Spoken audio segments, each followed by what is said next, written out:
Hey guys, welcome to day 9, and we have went through Proverbs chapter 42, and I hope that that was helpful to you to see a biblical example of somebody who was handling a time of depression. And right now, I want to go into, for the next probably 3 days, I want to talk about coping mechanisms. And today we're just going to cover one coping mechanism that I think is good, but we're going to talk about ineffective coping mechanisms. And so I want to just cover a few things here on this. Ineffective coping mechanisms are coping mechanisms that try to get you to avoid or try to get away from your depression or your problems. And so really the bottom line is that coping skills can help you get through moments when you're feeling depressed, but they are not meant for you to avoid but they're there to lift your spirits through that time, not to say, not to be oblivious or whatever to the fact that you're going through depression, but a coping mechanism is there to help you during that time to accept that, hey, that you're going through this, but to find a way to lift your spirits through that instead of trying to break away from a reality that you're in. And that's what these ineffective coping strategies do. So let's talk about the ineffective coping strategies, and then I want to cover one coping mechanism that I feel that some people call them coping mechanisms, some people call them coping skills, but here are some ineffective coping mechanisms. Drinking too much alcohol or turning to substance abuse. There again, you're trying to break away from a reality that you are depressed or that there's a problem in your life. Second one is working too many hours. Again, trying to avoid a situation or a problem, or just work to continue to work to avoid dealing with the depressive state that you're in. Here's another one: sleeping more than usual. I can tell you that whenever I deal with depression, this is one of the main things that shoots off a red alarm to me and my wife. It's been probably 4 or 5 months ago. We were very busy in our church and in our ministries, and I had a side job going, and so I came in one evening and I told my wife, I said, look, I just don't want to connect with the kids right now. I just want to lay down. And she paused, she looked over at me, and she said, you know what that is.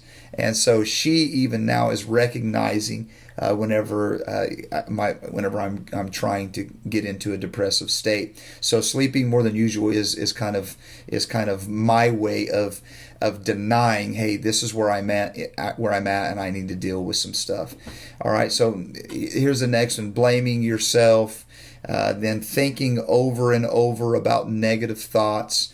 One man put it like this. He said, it's like a train. You have your thinking that is the in front, that is the engine that's running. Then the behavior is behind the thinking, and then the emotion is behind the behavior. That's the normal way of thinking. Of life. You're thinking, then you're behaving, then your emotion is felt. But when you're depressed, it's opposite of that. Your emotion is driving everything, and so it is the engine, then your behavior, then your thinking. And so negative thoughts come from this depression. You're feeling emotionally messed up, and so it's leading to all sorts of things. So the last one is isolating yourself from family and friends. And we've kind of talked about that